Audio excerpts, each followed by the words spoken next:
Aw. Hello, I'm Victoria Rodriguez, and I grew up a D.A.R.E kid. Anyone else that's watching grew up a D.A.R.E kid? D.A.R.E to keep kids off drugs. Just say no. For any of you viewers not familiar with D.A.R.E, you youngins out there, it's an acronym that stands for Drug Abuse Resistance Education. And it started in the early 80s when I was just a baby. Apparently the D.A.R.E program was started by the LAPD police chief as a part of the war on drugs. And I guess the police chief thought it was a good idea to teach all about drugs to 10-year-olds. And Just Say No, as many of you may know, was First Lady Nancy Reagan's, thing, so her platform. She was like, "Sure, just say no. You don't have to take no drugs." And we all know that a simple solution to a complicated problem works, right? Yeah. At my school in the early 90s, D.A.R.E was for the 5th graders. And a couple police officers would come in once a week, as part of the 10-week program. And different days we did different things. Most of it I don't remember, but I do remember basically we were taught, how to say no in various ways. And one of the ways was the cold shoulder, and we had to act it out. So one person would say, "Hey, you want to try some of these tasty drugs? They're awesome." And the other person would say, "No." And then everyone would clap. Good job, Patricia. Great job. Yeah, don't take drugs. That's right. I also remember they showed us a video that was an after-school special. Ah, yes, the educational after-school specials back in the day. And this one in particular was a group of hooligan high schoolers that played hooky to go do drugs. And so they bought drugs that, I don't know if it was like PCP or angel dust. I don't even know if that's the same thing. I just, whatever. So they went to an abandoned warehouse because drugs are shady and so are abandoned warehouses. And everyone's doing the drug. And all of a sudden this girl screams, "Ah!" And she takes off running. And they're on the 3rd story of the abandoned warehouse, and all of a sudden she keeps running and she busts through a glass window and she falls to her death. Talk about a buzzkill. So yeah, D.A.R.E was full of scare tactics. The main message was, if you do drugs, you will go crazy and die. And if you want to live to see another day, just say no. I will say that the most helpful thing that I learned from D.A.R.E was how to calm the fuck down.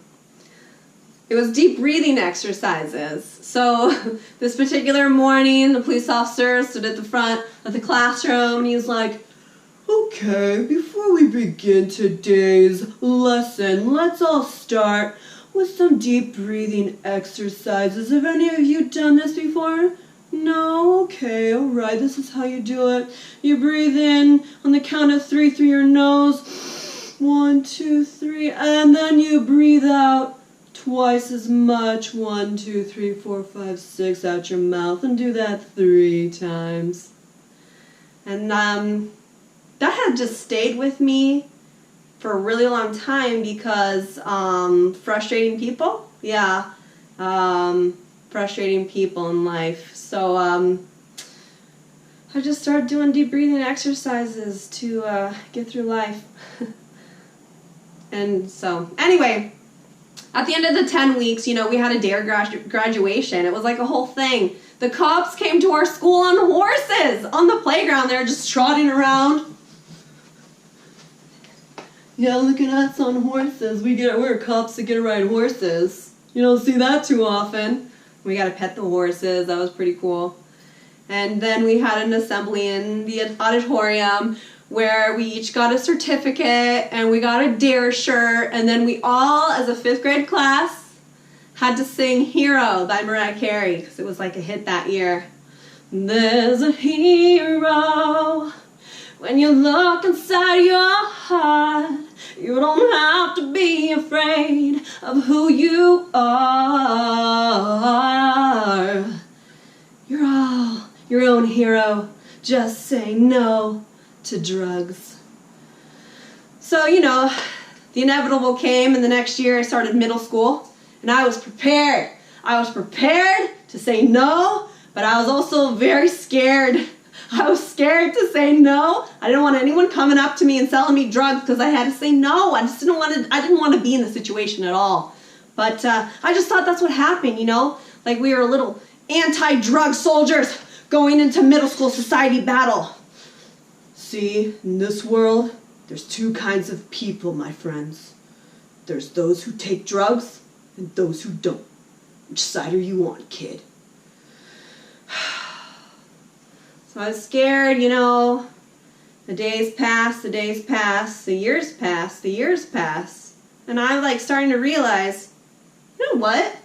Not one person has tried to push drugs on me. What the hell? What is wrong with me that no one's coming up to me and giving me drugs? So eventually I learned, the cool kids take drugs. I'm not a cool kid.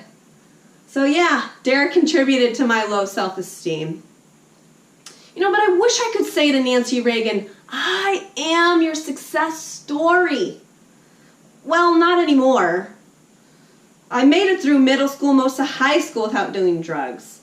But I didn't ever get to say no, D.A.R.E was a letdown. In fact, I had to ask. D.A.R.E, just say, oh, hey, is that acid? I heard that makes you hallucinate. It's really fun. Do you have extra? Can I try some?